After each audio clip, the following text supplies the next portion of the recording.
Bom, esse é um daqueles domingos que não combinam em nada com a alegria que pessoas como Gugu Liberato sempre trouxeram para dentro das nossas casas. Você acabou de ver aí o depoimento exclusivo do Marcelo, ex-dominó, a primeira pessoa a ser acionada pela família do Gugu logo depois do acidente lá nos Estados Unidos. Foi a partir daquele instante que o medo real de perdermos Gugu Liberato atravessou o continente e acertou em cheio o coração de todos nós, brasileiros. O que você vai ver agora é o passo a passo de tudo que foi levado em conta nas 48 horas entre o acidente e o anúncio da morte de Gugu. Essa pessoa aqui, tão querida por todos nós.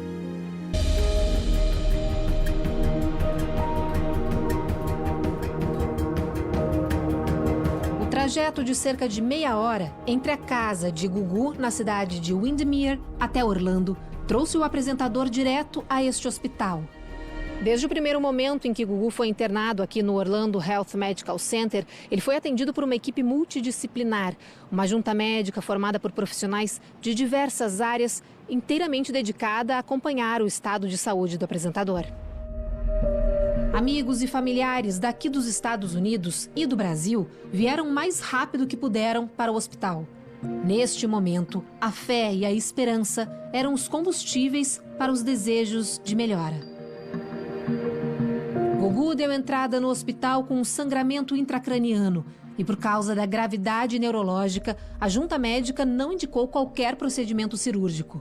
Existem muitas variáveis para a cirurgia, né? A gente não sabe qual a área cometida, isso também é levado em conta, qual o grau aí de gravidade e local da lesão exata do cérebro. Mas o que a gente sabe é que tem casos que se beneficiam de cirurgia e outros não se beneficiam. Então a cirurgia ela não é indicada em todos os casos de traumatismo crânioencefálico. Em casos como este, os médicos precisam avaliar o nível de consciência e a evolução de possíveis lesões cerebrais no paciente. Para isso, existe um método conhecido como escala de Glasgow. A gente usa uma escala médica conhecida no mundo todo como escala de Coma de Glasgow, onde a gente consegue mensurar se esse traumatismo craniano ele é leve, moderado ou grave. Essa escala média, então, funcionamento dos olhos, né, e movimentação ocular, grau de fala desse paciente na admissão e força motora desse paciente. Na escala de Glasgow, o número 15 representa o maior nível de consciência e o número 3, o mais crítico. No caso de Gugu, quando ele chegou ao hospital, já não tinha consciência. Dizer que ele chegou com essa escala em 3, ele já chegou extremamente grave e debilitado ao hospital. Essa é a menor pontuação da escala, inferindo já que ele deu a entrada no estado extremamente grave, infelizmente. Durante o período de observação, foi constatada a ausência de atividade cerebral. No entanto, a junta médica ainda considerava o estado do apresentador indefinido. Gugu permanecia entre a vida e a morte. Isso porque antes de divulgar qualquer informação, o hospital precisava respeitar o protocolo de morte encefálica. Esse tipo de procedimento é diferente em cada lugar do mundo. No Brasil, o protocolo de morte encefálica pode ser realizado a partir de 6 horas depois da ausência de atividade cerebral. Já aqui nos Estados Unidos, cada estado e até mesmo cada hospital tem autonomia para decidir seus próprios protocolos. No caso do Orlando Health Center, que é um hospital referência em traumatologia no estado da Flórida, os testes de morte cerebral só poderiam ser realizados depois de 48 horas. Os médicos observam abertura ocular, resposta verbal, resposta motora e atividade pupilar, ou seja, a reação da pupila à luz. O que é realizado nesse teste, né? O neurologista, o neurocirurgião, o médico intensivista testa as áreas cerebrais. Então, ele vai testar, por exemplo, reflexos do tronco cerebral, reflexos para funcionamento do meu centro respiratório. Então, através desses testes, a gente consegue mostrar que o cérebro já não está funcionando ou respondendo a nenhum estímulo externo. A lei americana também permite que a família consulte um especialista de confiança. Gugu permaneceu em observação na unidade de terapia intensiva durante as 48 horas. Nesse período, a família pediu a ajuda do neurocirurgião brasileiro Guilherme Lepski, que viajou para avaliar o caso. Ao desembarcar no Brasil, hoje cedo, ele conversou com a repórter Patrícia Ferraz. O doutor Guilherme Lepski contou que, quando foi chamado pela família do apresentador, estava na Colômbia, numa conferência sobre neurocirurgia. Apesar de nunca ter atendido o apresentador, o neurocirurgião foi indicado por um colega cardiologista que é médico da família de Gugu. Eu fui convocado pelo Dr. Hussein Yaktini, que é o cardiologista da família há mais de 20 anos, dele, da mãe dele, dos irmãos. E curioso é que o Gugu tinha uma consulta com o Dr. Hussein e a mãe dele, de 90 anos, para a semana que vem, né, de check-up. Mas a vida é frágil, a natureza prega umas surpresas e acabou acontecendo essa fatalidade, né? Pegou todo mundo desprevenido. O neurocirurgião desembarcou em Orlando na sexta-feira. Quando o senhor chegou lá, qual era o Gugu que o senhor encontrou? Ele já tinha 2 diagnósticos clínicos de morte cefálica, tinha o exame laboratorial, o exame de imagem dizendo que não tinha perfusão encefálica, não é? Então, pelo rigor técnico, os critérios estavam preenchidos. Eu tive que verificar a veracidade, examinar, ver com os meus próprios olhos, claro, não é? Mas a coisa era compatível e a situação era de fato irreversível. Muitas vezes o processo de doença e óbito acaba acontecendo tão rápido, como foi no caso do Gugu, que deixa toda a família e as pessoas à volta estupefatas, assim, atordoadas. Então é nesse sentido que eu cheguei. Existia um diagnóstico, não é, que a família tinha certas inseguranças, tinha certas dúvidas. Por um motivo ou por outro, apesar do atendimento ter sido impecável, algumas questões aí ficaram abertas e a família sentiu a necessidade, como é de pleno direito deles, ter uma segunda opinião, perguntar se tinha alguma coisa que pudesse ser feita, se poderia ter sido feita, se podia alguma coisa ser reversível, não é? Tem alguma coisa que poderia ter sido feita e não foi? Não foi, não teve mesmo, viu? Não há o que criticar. Eu sei que um caso desse gera muita celeuma, muita discussão. Do ponto de vista técnico, eu examinando com cuidado os exames, a evolução, a documentação que me foi disponibilizada, eu tendo examinado por intermédio dos profissionais que estavam cuidando dele, eu posso concluir com segurança que não havia o que pudesse ter sido feito diferentemente, infelizmente.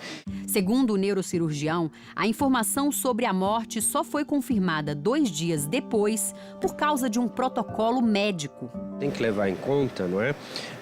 As drogas que a pessoa recebeu na hora do atendimento, então, eventualmente, anestésicos, relaxantes musculares, etc. Cada droga tem um período de eliminação e você tem que ter certeza que o seu teste de morte cefálica foi feito no momento em que essas drogas não estão mais agindo, você entende? E aí você ainda repete o teste. Então, esse período não é inferior a 6 horas. Nunca é inferior a 6 horas. Uma vez respeitado esse tempo, é preciso seguir o protocolo. O Brasil exige um método complementar, um método de diagnóstico, imagem, fluxo, etc. Nos Estados Unidos isso não é necessário. Mas para minha sorte, para a facilidade geral da situação, eles tinham pedido um método de imagem. Então ele tinha 2 provas clínicas e uma angiografia que constatava que não tinha fluxo cerebral. De modo que, para chegar na conclusão, tanto pela lei americana quanto pela lei brasileira, eu não precisei de nenhum outro exame. A lesão do apresentador foi na têmpora direita e provocou muito sangramento. Essa condição aumentou a pressão dentro do crânio e provocou a morte de todo o encéfalo, que inclui o cérebro e as demais estruturas dentro da caixa craniana.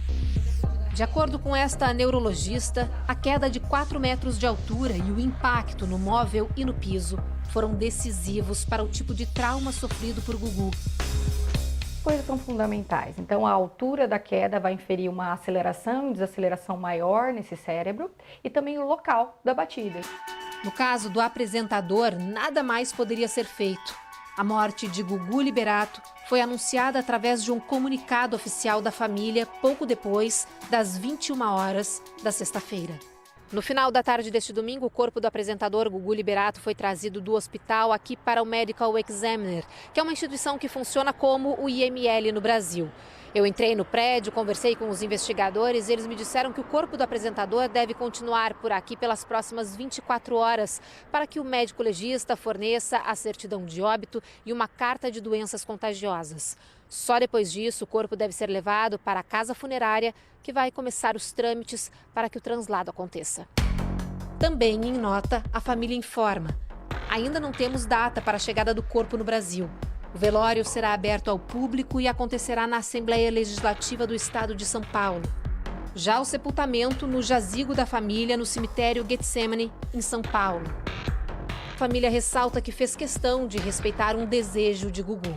Todos os órgãos do apresentador foram doados. Segundo informações da equipe médica responsável, essa doação poderá beneficiar até 50 pessoas. Se a gente pegar, tem 2 córneas, então são 2 pessoas. 2 pulmões, até 2 pessoas. O fígado, que em geral é utilizado para uma, mas pode ser utilizado para 2. O rim, para 2 pessoas. Pâncreas, eventualmente. Coração, intestino.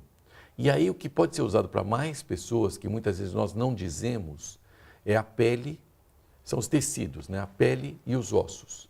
Nos Estados Unidos, o atestado de óbito só pode ser emitido depois da conclusão de todos os processos de doação de órgãos. Esse gesto é muito importante, não só para as pessoas que ele vai beneficiar diretamente, mas certamente para muitas outras pessoas que, influenciadas por essa doação, acabam também doando.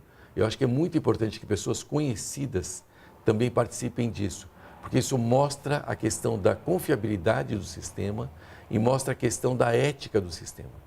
Então, eu realmente gostaria muito de agradecer a ele. Atitude que representa muito do que Gugu acreditava. Como ele mesmo disse quando deu essa entrevista ao Jornal da Record em comemoração aos 30 anos de televisão. Se eu pudesse, eu me dividiria em milhões de pedaços para agradecer.